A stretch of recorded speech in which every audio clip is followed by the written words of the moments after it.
যুগের সাথে সাথে মোবাইলের মতো মেয়েরাও বদলাই গেছে। আগে ব্রেকআপ হইলে মেয়েরা গান গাইতো, যেও না সাথী ও যেও না সাথী। আর এখন ব্রেকআপ হইলে কি গান গায় জানোস মুস্কান? কি গান গায়? চলে গেছো তাতে কি, নতুন একটা পেয়েছি তোমার চেয়ে অনেক জনি। মোবাইল টিপতে টিপতে আসো, খালি পড়ো। আচ্ছা দোস্ত, তোর কি জীবনে কি প্রেম টেম হইব না? সারা জীবন কি সিঙ্গেলই থাকবি?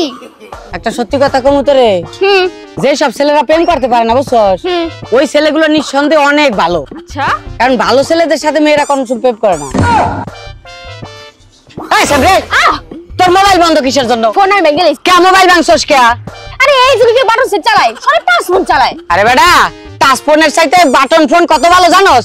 টাচ ফোন শুধু টাচ করতে দেয় আর বাটন ফোনে টেপতে দেয়। আরে তুই আমার মারতাছস কে? আমার রাগ উঠছে তাই মারতাছি। রাগ উঠলে তুই মারতে পারোস, বিষ খাইতে পারোস না? 5টা বছর হয়ে গেছে তোর সাথে আমি রিলেশন করি, তুই আমার বিয়ে করবি কবে? বিয়ে করব পরে, আগে নিজের পায়ে খাড়া। ওই নিজের পায়ে খাড়ানোর গোষ্ঠী কিলাই, আগে কত তুই আমার বিয়ে কবে করবি? আগে কইছে নিজের পায়ে খাড়া। তোর কি মনে হয় আমি পা আওলাদ করে এনে খাড়াইছি? আমি তো নিজের পায়ে খাড়াইছি। ওরে মাদার বোর্ড, আমার পায়ে পা রাখছস, আগে পা রাখে সরা। আচ্ছা তুমি আমার বিয়ে করে হবে কত?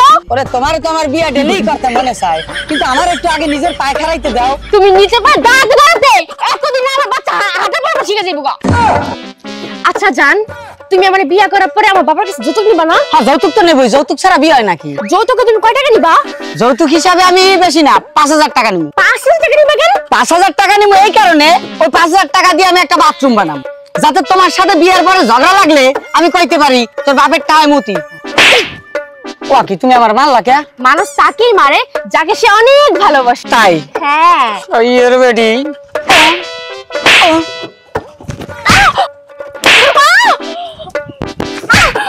তুমি আমার কাছে গান দেখো তোমারে আমি কত ভালোবাসি। আরে এদিকে আসো। আরে এই তুমি কেমন পুরুষ মানুষ কত?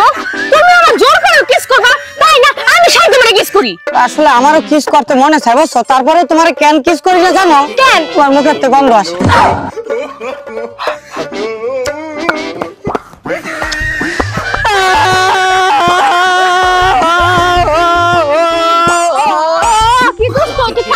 কিসের জন্য?